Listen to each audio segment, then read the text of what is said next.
దేవుడు మానవుణ్ణి సృజించడానికి వెనకాలన్న ఒక ప్రత్యేకమైన కారణాన్ని చెప్పి దాని వెనకాల ఒక 4 మాటలు ఈరోజు మీకు వివరించాలని నేను ఆశపడుతున్నాను.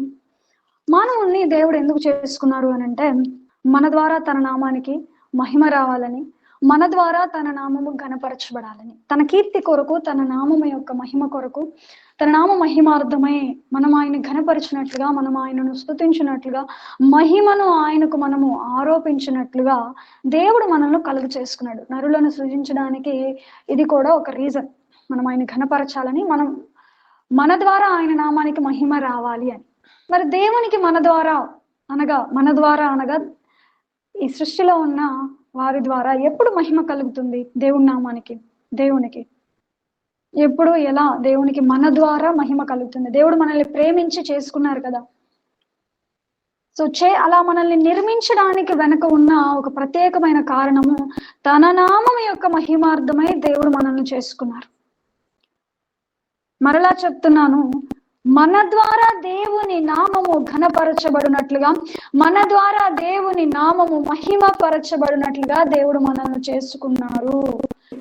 కాబట్టి మనం ఏం చేస్తే దేవుని నామానికి మహిమ కలుగుతుంది, ఎలా ఉంటే దేవుని నామానికి మహిమ కలుగుతుందో ఒక 4 విషయాలు ఈ రాత్రికాల సమయంలో మీ ముందు పెట్టాలని ఆశపడుతున్నాను. మొదటి విషయం, 2 కొరింథీయులకు రాసిన పత్రిక 7వ అధ్యాయము 10వ వచనాన్ని ఒకసారి మనం చూద్దాం. దైవ చిత్తానుసారమైన దుఃఖము రక్షణార్థమైన మారు మనసును కలుగు చేయును. ఈ మారు మనస్సు దుఃఖమును పుట్టించదు, అయితే లోక సంబంధమైన దుఃఖము మరణం కలుగు చేయును. దేవుని ఉద్దేశం ఏంటి? దేవుని నామానికి మన ద్వారా ఎప్పుడు మహిమ కలుగుతుంది అని అంటే, మొట్టమొదటిగా దేవుని చిత్తము మనం చేసినప్పుడు. ఎప్పుడు కలుగుతుంది? దేవుని చిత్తమును మనం చేసినప్పుడు మన ద్వారా దేవుని నామానికి మహిమ కలుగుతుంది. దేవుని చిత్తం ఏంటి? సర్వ మానవాళి పట్ల దేవుని చిత్తము ఏమిటి అని అంటే, అంతటా అందరూ మారు మనసు పొందవాలనని దేవుడు ఆశిస్తున్నారు, దేవుడు కోరుకుంటున్నారు. సో అది దేవుని చిత్తం, యూనివర్సల్ విల్ ఆఫ్ గాడ్. ప్రపంచవ్యాప్తంగా ఉన్న మనుషులందరి పట్ల దేవుడు కలిగి ఉన్న ఒక చిత్తం ఏంటి, ఒక ఉద్దేశం ఏంటి అని అంటే, అంతటా అందరూ మారు మనస్సు పొందడం, బాప్తిస్మం పొందడం, ప్రభువును విశ్వసించడం దేవుని చిత్తమై ఉన్నది. సో ఎప్పుడైతే మనం దేవుని చిత్తమును జరిగిస్తామో, తద్వారా దేవుని నామానికి మన ద్వారా మహిమ కలుగుతుంది. ఆలోచన చేయండి, ఒక తండ్రి ఉన్నాడు, కుమారునికి ఒక బాధ్యతను అప్పగించాడు అనుకుందాం. ఆ కుమారుడు తండ్రి మాటకు విధేయత చూపించి ఆ బాధ్యతను నెరవేర్చినప్పుడు, ఆ కుమారుడు చేసిన పనిని బట్టి, ఆ కుమారుడు చూపిన విధేయతను బట్టి తండ్రికి ఘనత కలుగుతుంది, తండ్రికి సంతోషం కలుగుతుంది, అట్ ద సేమ్ టైం ఘనత కూడా కలుగుతుంది.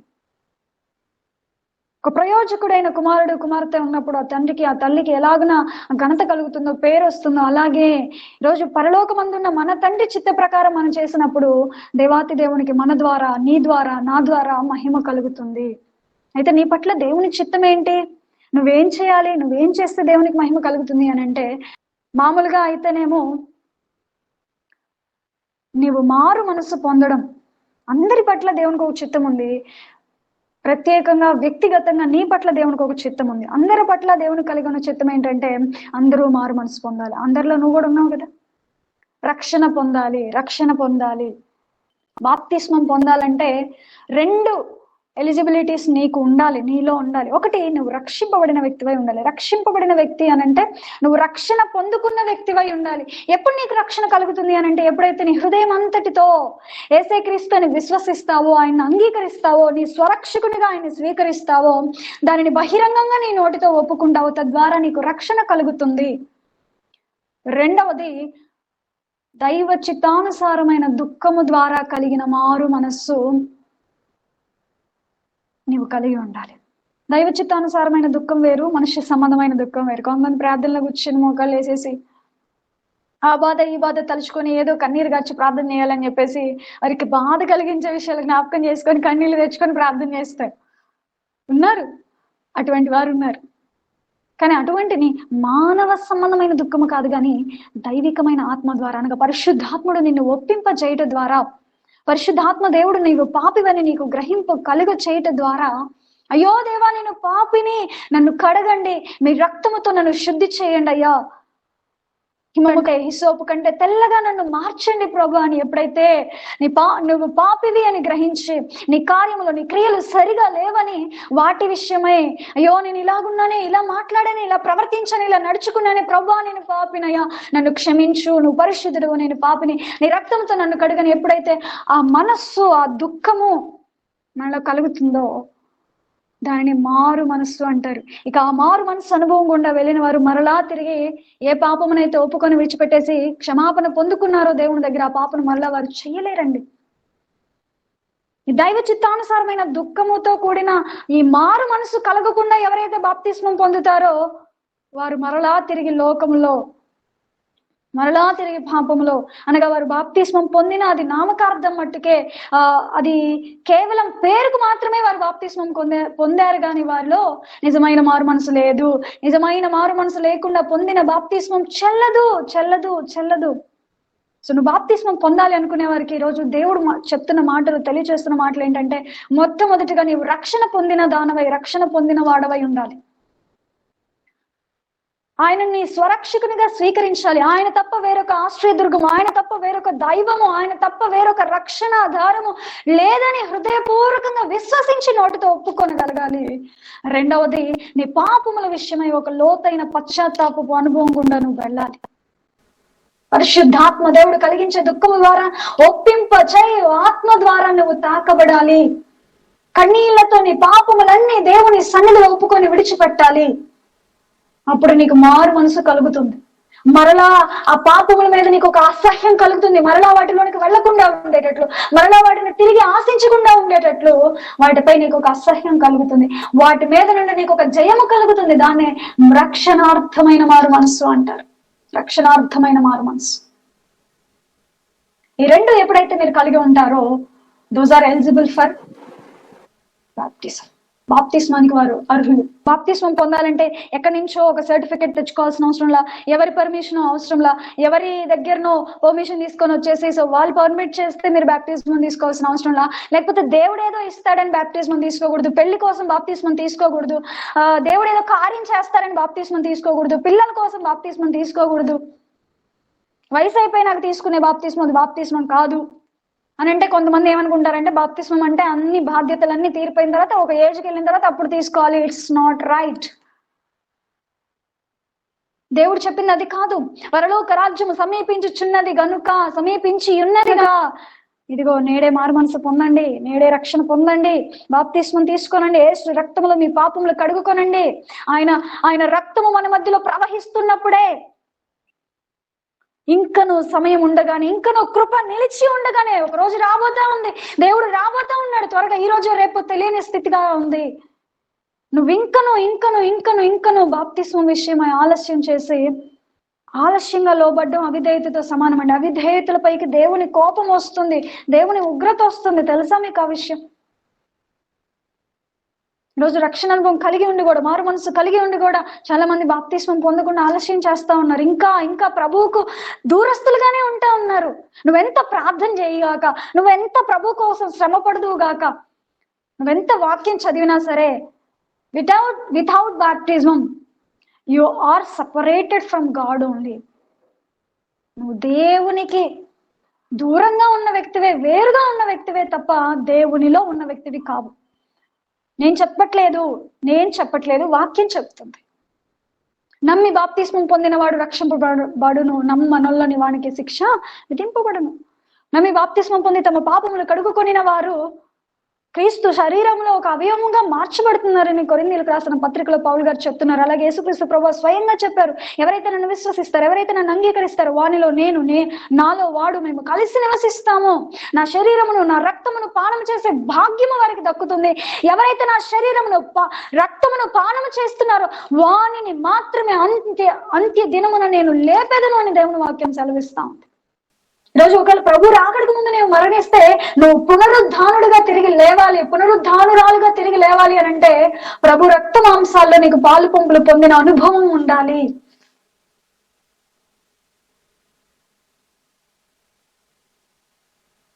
అలాగే క్రీస్తు రాకడలో నువ్వు ఎత్తబడాలి అని అంటే క్రీస్తు రక్తంలో నువ్వు కడగబడిన వ్యక్తిగా ఉండాలి. కొంతమంది అనుకుంటారు, బాబు పరలోక రాజ్యం ఏముంది, ప్రభు కృపగలవాడు కదా తీసుకెళ్లిపోతాడు అని చెప్పేసి. నీకు చెప్పాడా ఆ మాట? ఇఫ్ ఇట్ ఈస్ ట్రూ, అది సత్యమైనట్లయితే యేసుక్రీస్తు ప్రభు వారు రావాల్సిన అవసరం లేదు. 33.5 సంవత్సరంలో ఆయన ఈ భూలోకంలో అనేక శ్రమల గుండా వెళ్లాల్సిన అవసరం లేదు. మానవుడు వెళ్తున్న ప్రతి పరిస్థితి గుండా యేసుక్రీస్తు ప్రభులు వారు వెళ్ళనక్కర్లేదు. అన్నింటికంటే మించి శిలువ మీద ఘోర మరణం, నరక యాత్రను, పాతాళమునకు వెళ్ళవలసినది, ఇవేవి కూడా యేసుక్రీస్తు ప్రభుల వారు పొందవలసిన అవసరం లేదు. మోర్ దాన్ యేసుక్రీస్తు ప్రభుల వారే బాప్తిస్మం పొందారు. It's not necessary. బాప్తిస్మం నీకు అవసరం లేదు అని నువ్వు భావిస్తున్నట్లయితే, కొందరు భావిస్తున్నట్లయితే, యేసుక్రీస్తు ప్రభు వారు ఎందుకు బాప్తిస్మం పొందారు? నీకు నాకు ఒక మాదిరి చూపించడానికి కాదా? యేసుక్రీస్తు ప్రభు వారు ఎందుకు దిగి వచ్చారు? ఎందుకు శిలువలో అంత ఘోరంగా మరణించారు?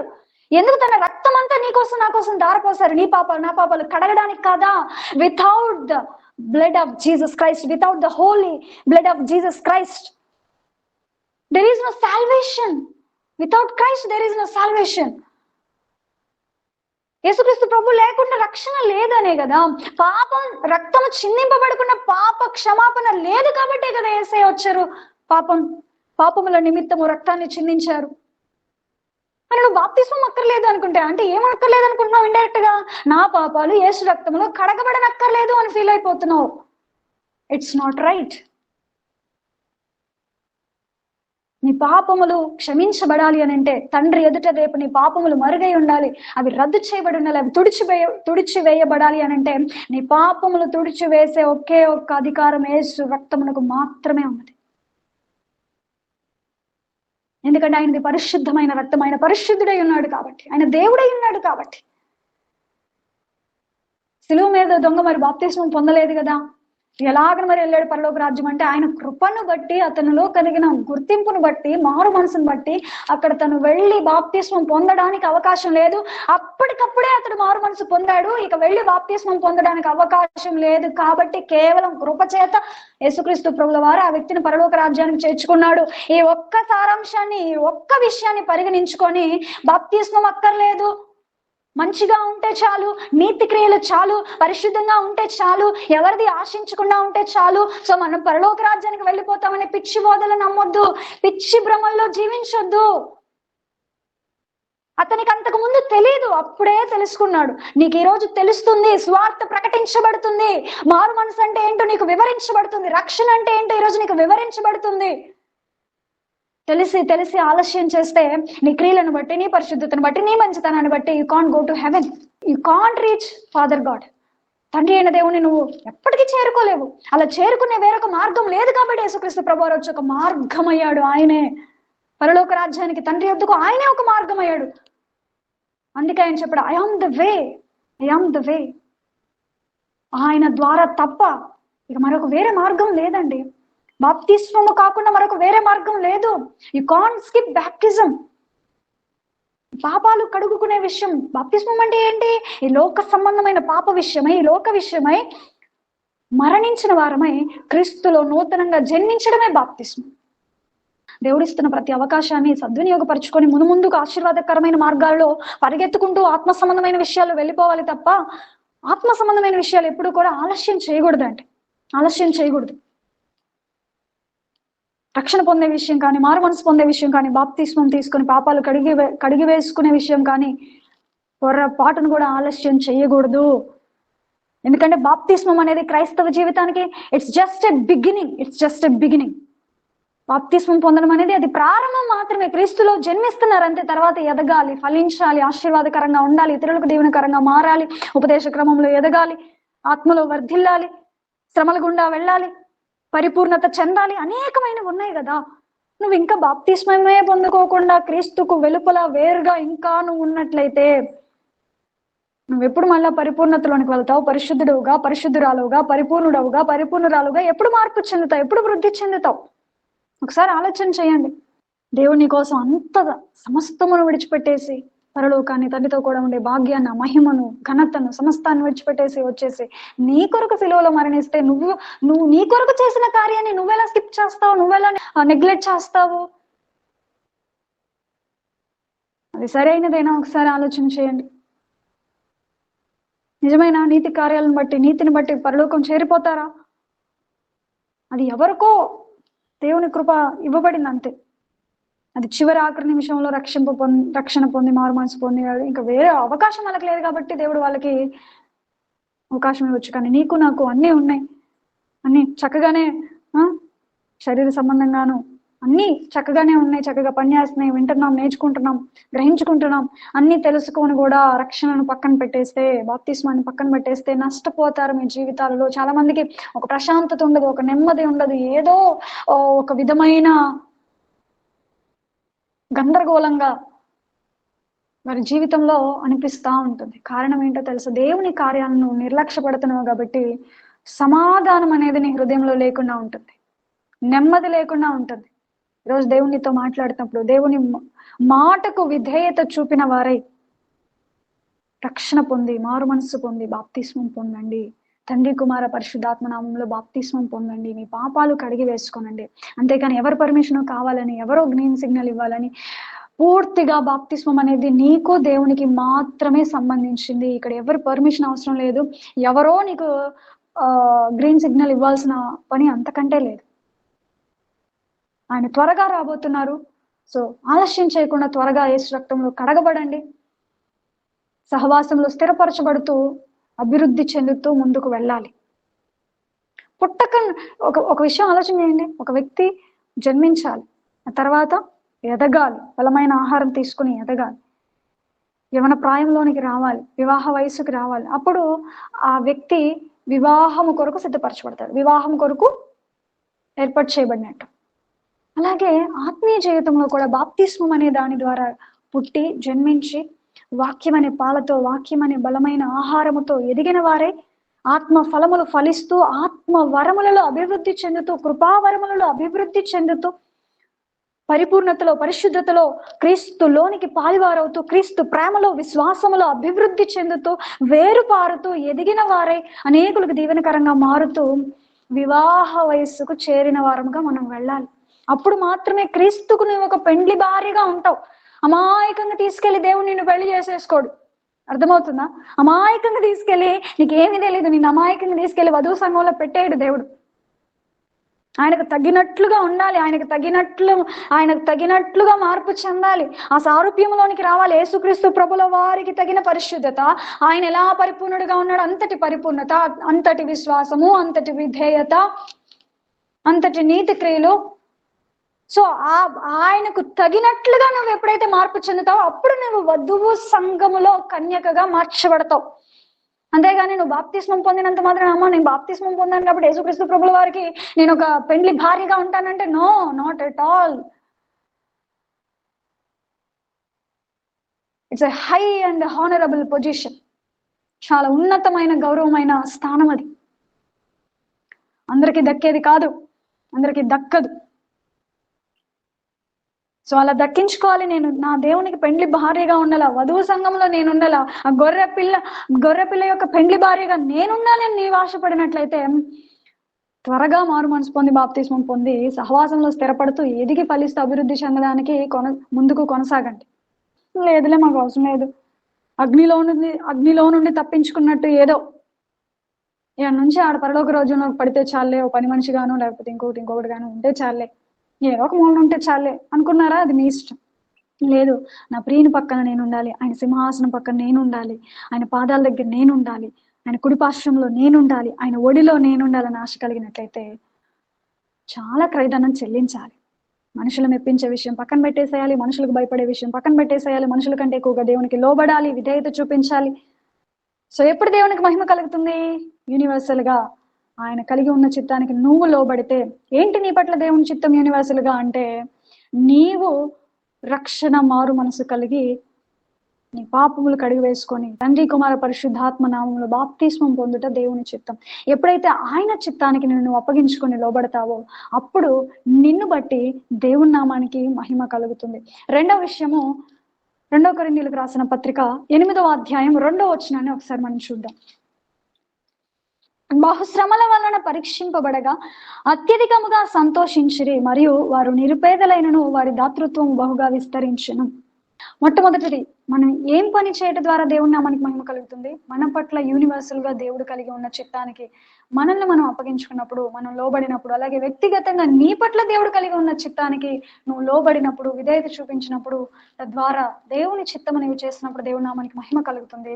రెండవ విషయము, శ్రమలలో దేవుని పక్షముగా నిలబడినప్పుడు. శ్రమల గుండా వెళ్తున్నప్పుడు, శ్రమల గుండా వెళ్ళని వ్యక్తి గాని, శ్రమల గుండా వెళ్ళని సంఘము గాని ఏది లేదు. ఇంకొక విషయం చెప్పనా, శ్రమలు లేకుండా పరలోక రాజ్యంలో నీకు ఏ మెప్పు గాని, మహిమ గాని, ఘనత గాని రాదు. శ్రమలే వద్దనుకుంటే అసలు నువ్వు ఇండైరెక్ట్ గా ఏం కోరుకుంటున్నావంటే, నాకు ఏ మహిమ వద్దు, నాకు ఏ మెప్పు వద్దు, నాకు ఏ ఘనత వద్దని ఇండైరెక్ట్ గా నువ్వు కోరుకుంటున్నట్లు అర్థం. క్రీస్తు వెళ్ళిన మార్గం శ్రమల మార్గమే, ఆయన ఏం పూలదారిలో వెళ్ళలేదు. ఆయన వెళ్ళిన మార్గమే మనము తప్పకుండా వెళ్ళాలి. యేసుక్రీస్తు ప్రభువారు స్వయంగా చెప్పారు, లోకములో మీకు తప్పక శ్రమ కలుగును, ఆయనను ధైర్యం తెచ్చుకొనుడి, నేను లోకమును జయించి ఉన్నాను. ఆ సంఘమట నానా విధమైన శ్రమల గుండా వెళ్తున్నప్పుడు దాన్ని గొప్ప భాగ్యముగా, ధన్యతగా వరించుకున్నారు. అత్యధికముగా సంతోషించారు. బహుశ్రమల గుండా వారు పరీక్షింపబడగా అత్యధికముగా సంతోషించరు. అబ్బా, ఈ రోజు మనకి చిన్న శ్రమ వస్తేనే, చిన్న కష్టం వస్తేనే, ఎన్ని ప్రశ్నలో దేవుని పైన, ఎంత విసుగో, ఎన్ని సనుగులో, ఎన్ని సంశయాలో, అంతట్లో అప్పటి వరకు ఉన్న భక్తి అంతా ఆ క్షణాల నీరు గారిపోతుంది. మరి కొంతమందికి ఎందుకో తెలియదు. ఇక దేవుడు లేడంటారు, భక్తి లేదంటారు, ఇంక నేను ప్రార్థనకి రానంటారు, ప్రార్థన చేయనంటారు, వాక్యం చదవనంటారు, నా బ్రతికింతేలే ఇంక మారదనుకొని ఫిక్స్ అయిపోయి ఏవేవో మాట్లాడతారు, ఏవేవో చేసేస్తారు. జాగ్రత్త అండి, జాగ్రత్త. అనాలోచితంగా దేవుని సన్నిధిలో మనం పలకకూడదు. మనం పలికే ప్రతి మాట, మనం చేసే ప్రతి బిహేవియర్, మన ప్రవర్తన దేవుడు చూస్తున్నాడనే విషయాన్ని దగ్గర పెట్టుకొని కాస్త భయంతో ప్రవర్తించడం మనం నేర్చుకోవాలి. వారు మహాశ్రమల గుండా పరీక్షింపబడుతుండగా అది అత్యధికముగా సంతోషించారంట. శ్రమల్లో సంతోషించడం నేర్చుకోవాలి. శ్రమలలో దేవునిని హత్తుకొని ఉండడం, శ్రమలలో నేర్చుకోవడం, శ్రమల ద్వారా విధేయులముగా మారడము మనం నేర్చుకోవాలి. పౌల్ గారు అన్న ఒక మాట చాలా అద్భుతంగా ఉంటుంది, చాలా అద్భుతంగా ఉంటుంది. క్రీస్తు యేసు తన శరీరమందు అనుభవించిన శ్రమలు కాక మిగిలి ఉన్న వాటిలో ఆయన అనగా యేసుక్రీస్తు ప్రభుల వారు శ్రమలు అనుభవింపగా మిగిలి ఉన్నవి నా శరీరమందు నేను సంపూర్తి చేస్తున్నానని ఆయన ఒక మాట అంటారండి. క్రీస్తు కొరకు శ్రమలు అనుభవించుటకు, క్రీస్తు కొరకు హింసింపబడటకు ఏర్పరచబడిన వారమని అపోస్తల కార్యాలు ఉంటున్నమాట. వారు సంతోషించారంట. అనగా దేవుని నామం నిమిత్తము హింసింపబడడానికి, శ్రమ అనుభవించడానికి ఏర్పరచబడిన వారని గ్రహించి దానిని బట్టే వారు సంతోషించారంట. ఈరోజు మనకి ఏదైనా ఐశ్వర్యం వస్తే, ఆశీర్వాదం వస్తే, దీవెన కలిగితే, ఏదైనా మేలు కలిగితే, ఏదైనా మంచి జరిగితే సంతోషిస్తాం. ఏదైనా అనుకున్న దానికి ఇంత ఇంత ఇంత పక్కకి జరిగితే మొహాలు మాడిపోతున్నాయి, భక్తి మారిపోతుంది, దేవునిపై ప్రేమ మారిపోతుంది, సహవాసాన్ని దూరం అయిపోతున్నారు. ఎలా అండి ఇలాగా? ఈ భక్తితో ఎలా చేరగలం మనం పరలోకం? యోబు అన్నట్లు దేవుని వలన మనం మేలు అనుభవింప తగుదుమా, కీడు అనుభవింప తగమా అని చెప్పి. శ్రమలు వద్దా? శ్రమల్లో సంతోషించిన భక్తులు వాళ్ళు. కానీ ఈరోజు నేటి క్రైస్తవం comfort comfort comfort comfort comfort, హైగా ఉండాలి. దేవుడు మన దేవుడు రాజులకు రాజువు కాబట్టి రాజు బిడ్డలంగా బ్రతకాలి. నిజమే, బ్రతుకు, రాజుబిడ్డగా బ్రతుకు. మరి ఆయన రిక్తుడుగా రాజయ్యుండి మరి రిక్తుడిగా రాలేదా? మరి ఆ అనుభవం నీలో చూపించొద్దా? దహించు అగ్ని ఉన్నవాడు సాధువుగా జీవించలేదా మన మధ్యలో? మరి ఆ అనుభవం మనం కనపరచొద్దా? కేవలం ఒకటే పాయింట్ తీసుకొని ఆయన రాజు కాబట్టి మేము కూడా రాజులము, రాజు కుమార్తెలము అన్ని పెట్టేసుకొని ఊరేగుతామనంటే పల్లకుల మీద కుదరదు. అలా ఊరేగాలంటే దానికి ఒక సమయం ఉంది. దాన్ని దేవుడే ఊరేగిస్తాడు ఊరేగాలి అని అంటే. ఎందుకంటే దేవుని వాక్యం సెలవిస్తుంది, నన్ను ఘనపరచు వారిని నేను ఘనపరచదును. There is no doubt at all. డౌటే లేదు, సందేహమే లేదు. ఆయన ఘనపరిస్తే తప్పకుండా ఘనపరచబడతాం. కానీ మనం ఏం చేస్తున్నామంటే ఆయన మనలను ఘనపరిచేంత వరకు ఆగకుండా మనల్ని మనమే రాజకుమారులముగా, రాజకుమార్తెలముగా ఘనపరుచుకుంటున్నాం. అది విషయం. శ్రమ లేకుండా మహిమ లేదు, శ్రమ లేకుండా ఘనత లేదు, మెప్పు లేదు, కిరీటం లేదు. నీ జీవితం శ్రమల గుండా వెళ్తుందా? అనేక విధములైన పరిస్థితుల గుండా నలపబడుతున్నావా? వేధించబడుతున్నావా? దానిని బట్టి సంతోషించడం నేర్చుకోండి. దానిని బట్టి ప్రభుని హత్తుకొని ఉండడం, దానిలో శ్రమలో నిలిచి ఉండడం, భక్తిలో, దేవునిలో శ్రమలో నిలిచి ఉండడం. ఇస్తేనే భక్తి, ఇస్తేనే సంతోషం. ఎన్నాళ్ళు ఎంతకాలం ఈ భక్తి, ఇస్తే చేస్తే మంచివాడు, గొప్పవాడు, సంతోషిస్తాం.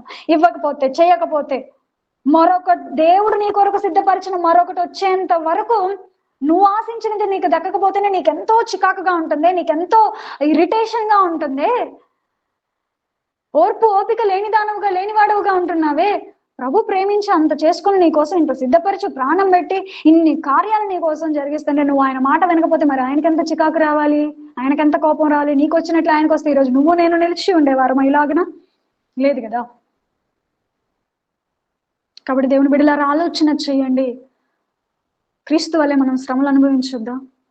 శ్రమలు సహించుకోవద్దా? శ్రమల గుండా వెళ్ళొద్దా? ఆయన వల్లే తృణీకారాల్లో నుండి, నిందల్లో నుండి, అవమానాల్లో నుండి, వెలివేయబడిన అనుభవాల్లో నుండి మనం వెళ్ళొద్దా? Don't expect a comfortable life. శ్రమలే లేని జీవితాన్ని అస్సలు, దేవుని బిడలుగా బ్రతకాలనుకుంటున్న వారు ఎవరైనా శ్రమలు లేని జీవితాన్ని ఆశించొద్దు.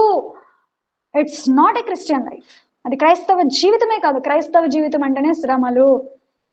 ఒకవేళ మీరు ఏదైనా ఒక రాంగ్ బోధ విని భ్రమపడుతున్నారేమో, దేవుడు అది ఇస్తాడు, ఇది ఇస్తాడు, ఇస్తాడు, సమయాన్ని బట్టి ఇస్తాడు, కానీ శ్రమలు తప్పకుండా కలుగుతాయి. లోకంలో దేవుని బిడ్డలకు తప్పకుండా శ్రమ కలుగుతుంది.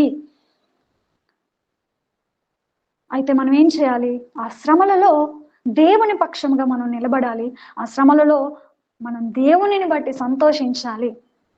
ఒకటే జ్ఞాపకం చేసుకోవాలి, రేపు ఇవే కదా నాకు మెప్పును కలుగు చేసేవి, రేపు దేవుని ఎదుట ఇవే కదా నాకు ఘనతను కలుగు చేసేది.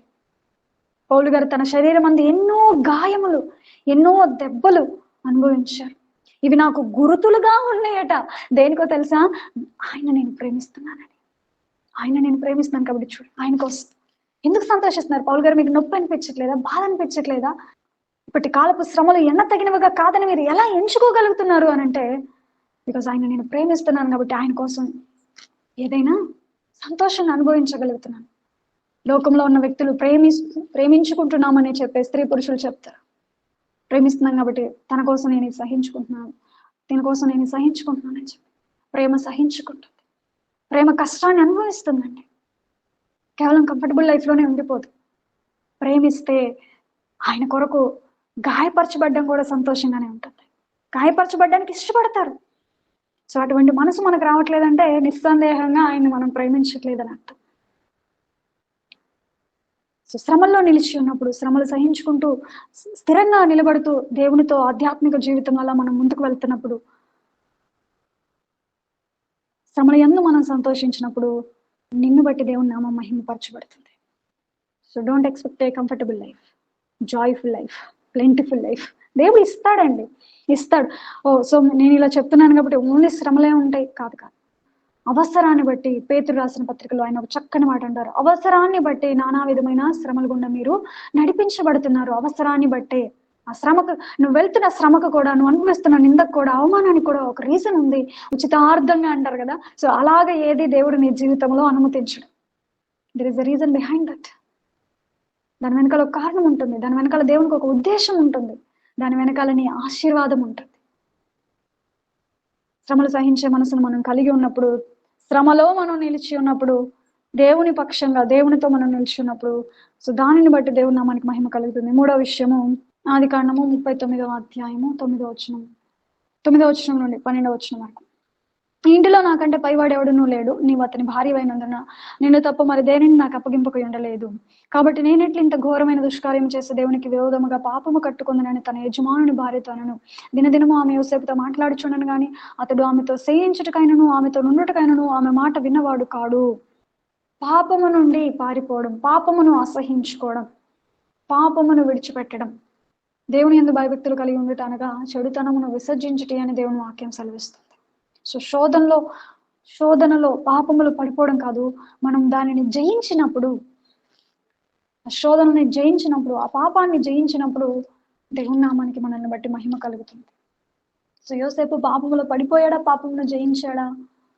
పాపమును జయించాడు, శోధనను జయించాడు. ఈరోజు చాలా మందికి మనం ఏదైతే చేయకూడదు అనుకుంటామో దానికి వ్యతిరేకంగా ప్రేరేపణలు, ఆశలు, కోరికలు, పరిస్థితులు వస్తూ ఉంటాయి. ఎందుకు అలా వస్తున్నాయి అంటే నీవు వాటిని జయించేటట్లుగా మారాలి, వాటిని జయించాలి. సో అప్పుడు అవి నీ దగ్గర నుంచి వెళ్ళిపోతాయి. పాపమును జయించే వరముగా. సాతాను నిన్ను ప్రేరేపిస్తున్నప్పుడు, నీ స్నేహితులు నిన్ను ప్రేరేపిస్తున్నప్పుడు, పరిస్థితులు పాపము చేయనట్లుగా నిన్ను ప్రేరేపిస్తున్నప్పుడు, ఎవరైతే యోసేపు వలె, అమ్మో నా దేవుని ఎదుట నేను ఎందుకు ఇట్టి దుష్కార్యమును చేయగలను, ఆయనను చూస్తున్నాడు, ఆయన స్వాధీనంలో నా బ్రతుకు నడుస్తుంది, ఆయన కనుసైగల్లో నా జీవిత ప్రయాణం కొనసాగుతుంది, నో, అటువంటి కార్యమును నేను చేయలేను, నా దేవుని హృదయమును గాయపరచలేను, నా దేవుని గాయాలను నేను రేపలేను అని చెప్పి ఒక మనస్సు ఎవరైతే కలిగి పాపమును శోధనను జయిస్తారో అటువంటి వారి ద్వారా దేవుని నామానికి మహిమ కలుగుతుంది. సో మనం పాపాన్ని జయించినప్పుడు దేవుని నామం మహిమపరచబడుతుంది. ఈరోజు చాలా పరిస్థితులు గుండా వెళ్తున్నారు. చూడకూడని వాటి విషయంలో ఒక కంట్రోల్ ఉండట్లేదు, వినకూడని వాటి విషయంలో కంట్రోల్ ఉండట్లేదు, ముచ్చట్లు ఆడకూడదు, వ్యర్థమైన ముస్లిం ముచ్చట్లతో కాలయాపన చేయకూడదని ఆశపడుతూనే మరలా గంటలు తోటి వారితో ఫోన్లో కావచ్చు, దగ్గర కూర్చొని కావచ్చు, చాలా మంది తమ సమయాన్ని వ్యర్థంగా పోగొట్టుకుంటా ఉన్నారు, సమయాన్ని వ్యర్థపరుచుకుంటా ఉన్నారు. సాతాను వాడి కుతంత్రాలు చాలా తెలివిగా ఉంటాయి. నీ సమయాన్ని దొంగిలించడం వాడి మెయిన్ పని. సో దేవునికి ఇవ్వకుండా నీ సమయాన్ని దొంగిలించే ప్రయత్నం వాడు చేస్తూ ఉంటాడు. సో నేనేం చేస్తాడంటే ఏదో ఒక పనిలోనో ఎవరో ఒక వ్యక్తి దగ్గర అలాగనే నిన్ను బిగించేస్తాడు. ఫోన్లు వాడుతున్న మనము జాగ్రత్తగా ఉండాలి. ఎవరితో మాట్లాడుతున్నాం, ఎంతసేపు మాట్లాడుతున్నాం, ఏం మాట్లాడుతున్నాం అనేది ఒకసారి పరిశీలన చేసుకోవాలి. యూజ్లెస్ గా అర్థంగా ఫోన్లలో గంటలు వాళ్ళతో వీళ్ళతో లేనిపోని వ్యవహారాలు సరదాగా మాట్లాడుకోకూడదు. సమయాన్ని సద్వినియోగపరచుకోవాలి. అలాగే దగ్గర కూర్చొనైనా సరే, స్నేహితులతోనైనా సరే, ఎంత మట్టుకు అవసరం అంత మట్టుకే మాట్లాడాలి. అనవసరమైన విషయాలు ఊరక మాట్లాడడానికి కూర్చోకూడదు. కాలయాపన చేయడానికి వ్యర్థమైన ముసలమ్మ ముచ్చటతో కాలయాపన ఫోన్లోనైనా సరే, డైరెక్ట్ గానైనా సరే చేయకూడదు. సమయాన్ని సద్వినియోగపరచుకోవాలి. సాతాను యొక్క కుతంత్రాలను జయించే వారంగా ఉండాలి. నువ్వు వాక్యం చదవకూడదు, నువ్వు ప్రార్థన చేయకూడదు, అది వాడి ఉద్దేశం. సో ఏదో ఒక విషయంలో నిన్ను వాడు స్ట్రక్ చేయాలని చెప్పేసి, బిగించేయాలని చెప్పి చూస్తాడు. మనము దానిని గ్రహించి, అందుకే పౌలు గారు రాస్తూ అంటారు కదా, మనము సాతాను తంత్రములను ఎరిగిన వారమై ఉండాలి. ఎలా వస్తున్నాడు, నా లైఫ్ లో దేవునికి ఇచ్చే ప్రాధాన్యతను తగ్గించడానికి ఏ విధంగా వాడు ప్రయత్నం చేస్తున్నాడు అనేది గమనించుకోవాలి. సెల్ ఫోన్ లో చూడకూడని వాటితో గంటలు కాలయాపనలు, టైం పాస్ గాను, ఫన్ కోసము, రిలాక్సేషన్ కోసమను, ఏదో ఒక పేరుతో చూడకూడని వాటితో చాలా సమయాన్ని వ్యర్థపరుచుకుంటా ఉన్నారు. ఉండకూడని సహవాసాలు కొంతమందికి ఉంటా ఉన్నాయి. స్టిల్ దేవుని దగ్గరికి వస్తున్నా, ప్రార్థన చేస్తున్నా, సేవకుల ముందు మంచిగా భక్తిగా కనబడుతున్నా, ఇంకా కొంతమందికి ఉండకూడని సహవాసాలు ఉంటేనే వాటిని కట్ చేసుకోవాలి. నీ ఫోన్ ఎవరు చెక్ చేయకపోవచ్చు, నువ్వు ఎటు వెళ్తున్నావు ఎవరు చూడకపోవచ్చు, కానీ నేను చూసే దేవుడు, నువ్వు చేస్తున్న ప్రతి టెక్స్ట్, నువ్వు మాట్లాడుతున్న ప్రతి మాట, నువ్వు చూస్తున్న ప్రతిదీ గమనించే దేవుడు ఒక ఆయన ఉన్నాడు. నీ మార్గాలను పరిశీలించే దేవుడు ఒక ఆయన ఉన్నాడు. You can't cheat him. ఆయన్ని మోసపరచలేదు. ఎవరినైనా మోసపరచవచ్చు, కానీ దేవుణ్ణి మోసపరచలేదు. మనం ఏమై ఉండాలి? పాపమును జయించే వారమై ఉండాలి. పాపము నుండి దూరముగా పారిపోయే వారమై ఉండాలి. అప్పుడు దేవునికి నన్ను బట్టి మహిమ కలుగుతుంది. 4వదిగా యోహాను సువార్త 15వ అధ్యాయం 8వ వచనం, మనం బహుగా ఫలించినప్పుడు దేవుని నామానికి మహిమ కలుగుతుంది. ఆత్మీయ ఫలాలు ప్రేమ, సంతోషం, సమాధానం, దీర్ఘశాంతం, దయాలుత్వం, ఆశా నిగ్రహము, విశ్వాసము, సాత్వికము, ఇవన్నీ కూడా మనలో ఉండాలి. ఫలించే వారంగా ఉండాలి. ప్రేమలో ఫలించాలి, దేవుని యందలి సంతోషంలో ఫలించాలి, దీర్ఘశాంతం అనే ఆ ఫలములో మనం ఫలించాలి. ఒకప్పుడు ఎలా ఉన్నారో, ఒకప్పుడు లోక సంబంధమైన ఫలాలు ఉన్నాయి, ఇప్పుడు దైవిక సంబంధమైన ఫలాలు రావాలి. మనలో ఇంకా ఏ ఆత్మ పనిచేస్తుందో మన ఫలాల్ని బట్టి మనం తెలుసుకోవచ్చు. ఇంకా కోపము, ఇంకా లోక సంబంధమైన వాటిని చూడాలనే అపేక్ష, ద్వేషము, అసూయ, కక్షలు, కలహాలు, ఇవన్నీ నీలో ఉన్నాయంటే ఇంకా నీలో లౌకిక ఆత్మే పనిచేస్తుందని అర్థం. కానీ దేవుని ఆత్మ నీలో ఉంటే దానికి గుర్తు ఏంటంటే, దేవుని ఆత్మ ద్వారా కలిగే ఫలాలు ప్రేమ, దైవికమైన ప్రేమని హృదయంలో కలగాలి, దీర్ఘశాంతము, సహించుకోవడం, శాంతము కలిగి ఉండడము, దయాలుత్వము, దయ కలిగిన మనస్సు, సాత్వికము, మృదు స్వభావము కలిగి ఉండడము, ఆశా నిగ్రహం, సెల్ఫ్ కంట్రోల్. అంతకుముందు ఏది చూడాలనుకుంటే అది, ఏది చేయాలనుకుంటే అది, ఎక్కడికి వెళ్ళాలంటే అక్కడికి. దేవుళ్ళలోకి వచ్చిన తర్వాత ఇప్పుడు ఆశా నిగ్రహం అనే ఆత్మఫలం నీలో ఉందనుకోండి, ఒక కంట్రోల్, సెల్ఫ్ కంట్రోల్. చూసే వాటి విషయంలో, తినే వాటి విషయంలో, వెళ్ళే వాటి విషయంలో, మాట్లాడే విషయంలో ఒక సెల్ఫ్ కంట్రోల్, విశ్వాసం, మంచితనము. సో ఇవన్నీ కూడా మనలో ఫలాలు రావాలి. చూడ్డానికి అందరూ పచ్చగా బాగట్లాగా దేవునికి కనిపిస్తున్నామేమో, ఎందుకంటే క్రైస్తవులము, ప్రార్థనకు వెళ్తున్నాం, ప్రార్థన చేస్తున్నాం, బైబిల్ చదువుతున్నాం, సో పచ్చగా ఉన్నాం, పైకి బాగానే కనపడుతున్నాం. కానీ ఫలాల విషయంలోకి వచ్చేసరికి కొందరు ఇంకా లౌకిక ఆత్మ ద్వారా కలిగే ఫలాలనే కలిగి ఉంటున్నారు, కొందరు ఫలింపు లేని స్థితిలో ఉంటున్నారు. మనం బహుగా ఫలించినప్పుడు దేవుని నామం మహిమపరచబడుతుంది. సో ఏం చేయాలి? సాధన చేయాలి. ప్రేమ కలిగి ఉండడానికి ఒకే రోజులో రాదు, ఏది ఒకే రోజులో రాదు. ప్రేమ కలిగి ఉండడానికి, దీర్ఘశాంతం కలిగి ఉండడానికి, విశ్వాసం కలిగి ఉండడానికి, ఆశా నిగ్రహం కలిగి ఉండడానికి, దయ కలిగి ఉండడానికి, శాంతము కలిగి ఉండడానికి, సాత్వికం కలిగి ఉండడానికి అనుదినము సాధన చేయాలి. ఆ ఫలాలు నీలో కలుగునట్లుగా సాధన చేయాలి. ఆత్మ నింపుదలను అడగాలి దేవుని సన్నిధిలో. అప్పుడు దేవుని నామ మహిమార్థమై ఫలిస్తాం. అలా ఫలించినప్పుడు నన్ను బట్టి దేవుని నామానికి మహిమ కలుగుతుంది. సో 4 విషయాలు మన ద్వారా ఎప్పుడు దేవుని నామానికి మహిమ కలుగుతుంది అని అంటే, మొట్టమొదటిది దేవుని చిత్తానికి మనల్ని మనం అప్పగించుకున్నప్పుడు యూనివర్సల్ చిత్తం ఒకటి ఉంటుంది. ఇంకా సార్వత్రికంగా అందరి పట్ల దేవుడు కలిగి ఉన్న చిత్తం ఒకటి. ఏంటి అదంటే, అందరూ రక్షణ పొందాలి, బాప్తిస్మం పొందాలి. రెండవది నీ పట్ల వ్యక్తిగత చిత్తం దేవునికి ఒకటి ఉంటుంది. ఎప్పుడైతే నువ్వు దేవుని చిత్తానికి లోబడతావు, అప్పగించుకుంటావు, చేస్తావు, అప్పుడు దానిని బట్టి దేవుని నామానికి మహిమ కలుగుతుంది. రెండవది శ్రమలలో దేవునితో కూడా నీవు నిలిచి ఉన్నప్పుడు, భక్తిలో నుండి తొలగిపోకుండా, దేవునిలో నుండి తొలగిపోకుండా, దేవుని ప్రేమలో నుండి జారిపోకుండా, పడిపోకుండా, శ్రమలలో సహించుకుంటూ, శ్రమల యందు ఆనందిస్తూ, సంతోషిస్తూ, శ్రమలలో ఎప్పుడైతే ముందుకు వెళుతూ దేవుని పక్షంగా నిలిచి ఉంటావో, అప్పుడు నిన్ను బట్టి దేవుని నామం మహిమపరచబడుతుంది. రెండవది పాపము నుండి, శోధనలో నుండి మనం పారిపోయినప్పుడు, వాటిని అసహించుకున్నప్పుడు, వాటికి దూరంగా ఉన్నప్పుడు, అప్పుడు దేవుని నామానికి నిన్ను బట్టి, నన్ను బట్టి మహిమ కలుగుతుంది. నాలుగవదిగా ఫలించినప్పుడు, ఆత్మ ఫలములు మనలో సమృద్ధిగా కలిగినప్పుడు, మనం బహుగా ఫలించినప్పుడు దేవుని నామానికి మహిమ కలుగుతుంది. సో ఎందుకు అనంటే, దేవుణ్ణి మహిమపరచడానికే మానవులను దేవుడు చేసుకున్నారు కాబట్టి, మన ద్వారా దేవుని నామానికి మహిమ రావాలి అనేది దేవుని ఉద్దేశము కాబట్టి, ఆయన బిడలముగా, ఆయనకు కుమారులముగా, ఆయనకు కుమార్తెలముగా, ఆయనకు దాసులముగా, దాసురాండ్రముగా, ఆయనను మన యజమానుడిగా, తండ్రిగా భావించిన వారమైనట్లయితే ఆయనను తప్పక మహిమపరచవలసిన వారమై ఉన్నాం కాబట్టి, తప్పకుండా దేవుణ్ణి మనం మహిమపరచాలి. 4 విషయాలు, ఇంకా చాలా ఉన్నాయి, బట్ చాలు ఈ 4 విషయాలు. దేవుని చిత్తం చేయాలి, శ్రమల్లో దేవునితో కూడా నిలబడాలి, సంతోషించాలి, పాపం నుండి, శోధనలో నుండి దూరంగా పారిపోవాలి, వాటిని జయించిన వారమే మనం ఉండాలి, ఆత్మ ఫలములు సమృద్ధిగా ఫలించే వారంగా మనం ఉండాలి. ఈ ప్రయాస మనం కలిగి ఉండాలి, ఈ సాధన మనం చెయ్యాలి. ఈ కొద్ది మాటలు విన్న మనందరి వెనికిడిలో దేవుడు నీరు కట్టి ఫలింపచేసి ఆశీర్వదించును గాక. ఆమేన్.